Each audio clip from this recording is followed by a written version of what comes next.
Even with the best maintenance and care, aircraft engines sometimes quit.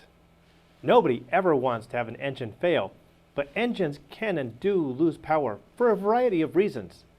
An aircraft without power is still an aircraft, however. The pilot has many options available.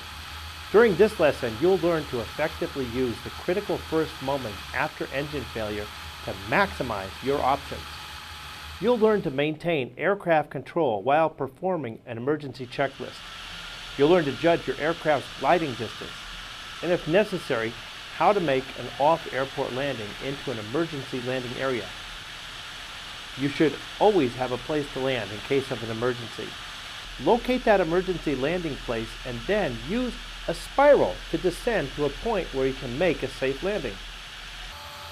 The POH may provide you the glide ratio for your aircraft. 8:1 is common. You can even glide about 8 miles for every mile AGL. Priority actions. 1. Always aviate. 2. Navigate. 3. Communicate. 4. Assuming the engine failed higher than your best glide speed, pitch up and climb. 5. Use that residual power and airspeed advantage to gain as much as a few hundred feet of altitude. Locate landing options. The best option may be directly below you. Make gentle turns and look for a nearby airport.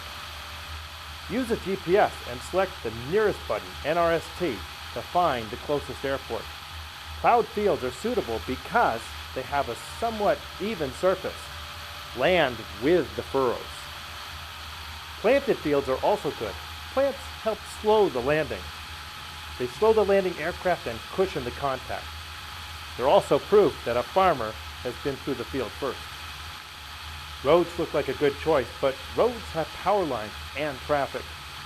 A river or body of water will provide a smooth, flat surface. Plan for a water exit and consider water temperature. No matter what you choose, it has to be within gliding distance of your current location. Troubleshoot. Is the fuel on the fullest tank? Are the fuel pumps on? Is the mixture set correctly? Try restarting the engine. Most engines stop due to a lack of fuel and air. If it will not start, stop thinking about it and focus on the landing.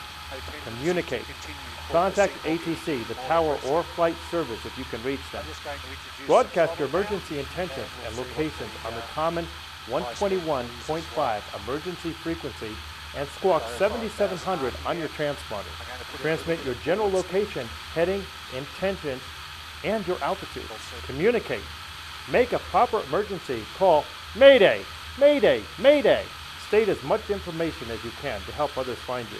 If your aircraft has a manual ELT, switch it on the cockpit, turn it on. Brief your passengers. As you approach the ground, they can help open the doors to make it easier after landing. Use them to help, but also help keep them calm. Prepare for landing. Make at least a base and final leg. If possible, land into the wind. Note the wind direction from clues like wind and trees and any smoke. Prior to short final, prepare the aircraft. Shut off all fuel items such as fuel selectors, fuel pumps, mixture, and electrical. Prepare for landing. If your aircraft has retractable gear, extend it, unless you're making a water landing or landing in a very soft field. Check the POH. You may need to perform a manual gear extension. Use a full flaps and keep the nose wheel high. A final checklist: airspeed, best glide and fly the aircraft first.